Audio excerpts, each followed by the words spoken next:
مقابله توجیک را در برابر حریفش سردیچ ریول از فرانسه داوری خواهد کرد.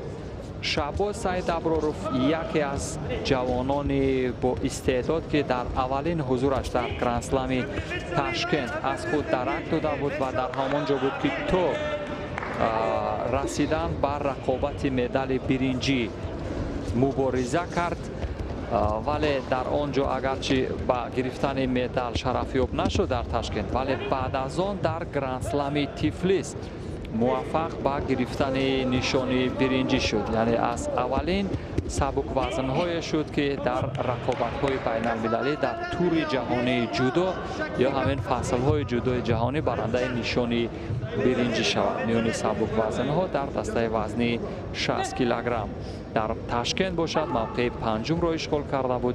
یعنی حضورش در قدم‌های نخستینش بسیار موفقیت آمیز بودند و اکنون این هم اشتراک ششمش در گرند اسلم ها است. از حرفه خود در صحنه رقابت های جهانی این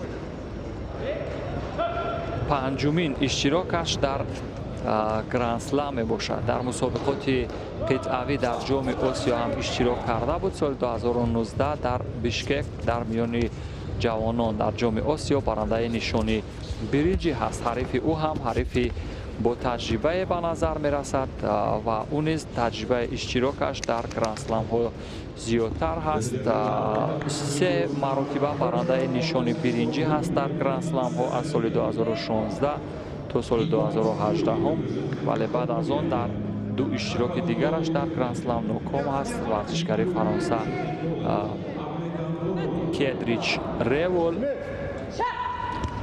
و 2 مرتبه برنده نشان طلا در مسابقات قطعوی هست، در مسابقات گشاد اروپایی. ولی در برابر شهباز تا اینجا از همون روش یا فنون معمول جودو نتوانسته که استفاده کند. داور هم هنوز در مورد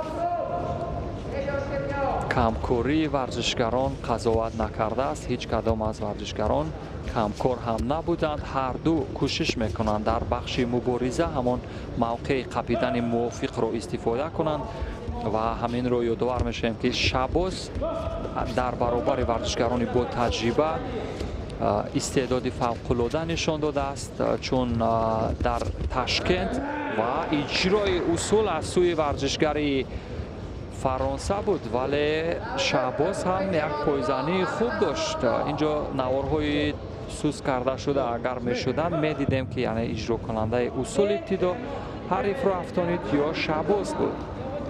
ولی یک وزری به سدریچ ریول ورزشکار فرانسوی داور قضاوت میکند اکنون و بعد از آن میبینیم، چون نوارهای سوس کرده شده را شاید داوران ببینند قضاوت کنند و وزر آیا درست بود یا نه.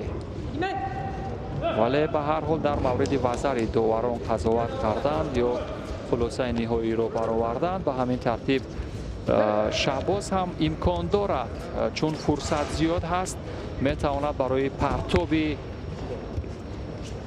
کامل در اینجا موفق شود شهباز.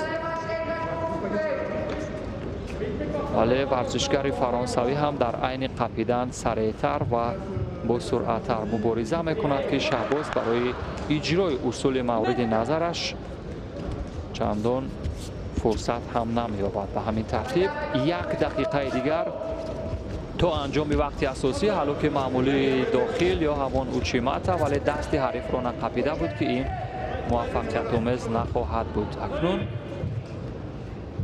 ببینید برای وقت کشی چگونه عملهای تاکتیکی را استفاده میکند ورزشکار فرانسه، ولی موفق نمیشود. در بخش سراپا کار را تمام کردن شهباز سعید ابراروف بسیار خوبتر خواهد بود. موقع قپیدن مبارزه برای دریافت کمیکات موافق.